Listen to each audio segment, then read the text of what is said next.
नमस्कार, आप देख रहे हैं रिपोर्ट्स टुडे। मैं अनुज मौर्य। जैसा कि पूर्व विधानसभा प्रत्याशी मनीष सिंह द्वारा एक मामले में आज प्रेस वार्ता करी गई है।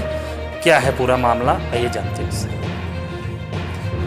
देखिए, जैसा आपको ज्ञात होगा कि परसों दिनेश प्रताप सिंह एमएलसी ने स्वर्गीय अशोक सिंह द्वार का लोकार्पण किया। लोकार्पण के बाद उन्होंने बयान दिया। बयान में उन्होंने कहा लोकप्रिय सांसद थे, जननायक थे, इसलिए हम उनका अनुकरण करना चाहते हैं, उनके पद चिन्हों पर चलना चाहते हैं। उसके बाद उनसे पत्रकारों ने पूछा कि आप क्यों मनीष सिंह के बीच में चिट्ठियां बड़ी शालीनता से चल रही हैं। तो उन्होंने जवाब दिया, हाँ चिट्ठियां शालीनता से चल रही हैं, इनके कुछ शब्द गलत थे। तो उन्होंने बयान दिया है कि जिस जगह बैठ के मैं प्रेस कॉन्फ्रेंस कर रहा हूँ आज आपके साथ आज इंटरव्यू कर रहा हूँ, इस जगह को उन्होंने बताया कि इस जगह को कब्जा कर रखा है हम लोगों ने, इसके कोई कागज़ नहीं, कोई बैनामा नहीं है। मैं आपके माध्यम से कहना चाहता हूँ कि मेरी पैदाइश सन 1983 में हुई और ये संपत्ति मुझे पैतृक मिली। ये संपत्ति स्वर्गीय अशोक सिंह पूर्व सांसद स्वर्गीय धुन्नी सिंह जी की बनाई हुई है। और जब उन्होंने आरोप लगाया तो मैं बड़े अचंभे में था कि एक तरफ जो इंसान स्वर्गीय अशोक सिंह के द्वारा का लोकार्पण कर रहा है, स्वर्गीय धुन्नी सिंह का पत्थर लगा रहा है और उनके अनुकरण करने की बात कर रहा है, कह रहा है कि वो समाज में सच्चे नेता थे, पूरा रायबरेली जिला उनका अनुकरण करता है, मैं भी उनका अनुकरण करना चाहता हूँ। दूसरी तरफ वही इंसान स्वर्गीय धुन्नी सिंह और स्वर्गीय अशोक सिंह को एक कब्जेदार, एक भूमाफिया के तौर पे दिखाना चाहता है। उनके हिसाब से अशोक सिंह और स्वर्गीय धुन्नी सिंह ने पूरे ज़िले में ज़मीनें कब्जा की। मैं काफ़ी परेशान हुआ। मैंने कागज़ ढूंढना चालू किए।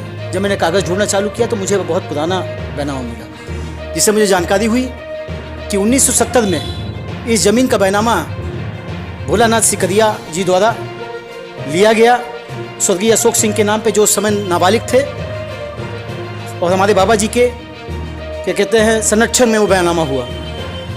और जब मैंने देखा तो मैंने कहा कि यार ये पैतृक ज़मीन है, इसका बैनामा है, सब कुछ है। और आज तक रायबरेली ज़िले के इतिहास में स्वर्गीय धुन्नी सिंह, स्वर्गीय अशोक सिंह को किसी भी पार्टी के किसी नेता ने आज तक उनके ऊपर कोई आरोप ये कटाक्ष नहीं किया कभी, ज़मीनों को कब्जा करके लेके या अवैध कब्जे को लेके। आज पहली बार दिनेश प्रताप सिंह एमएलसी, मैं तो समझता नहीं हूँ कि उनकी मानसिक स्थिति क्या हो गई है।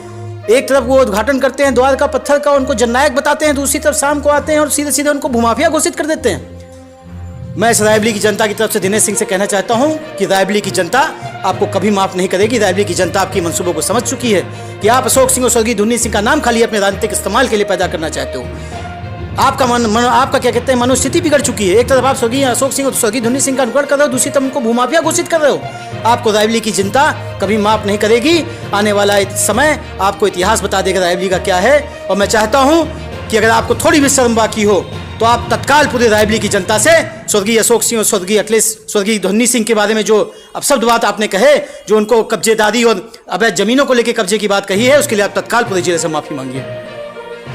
तो जैसा कि मनीष सिंह ने बताया कि जो भी एमएलसी द्वारा आरोप लगाए गए हैं वो निराधार हैं, जिसको लेकर उन्होंने संबंधित जमीन के कागज भी मीडिया के सामने प्रस्तुत किए हैं। रायबरेली से अनुज मौर्य, रिपोर्ट्स टुडे से।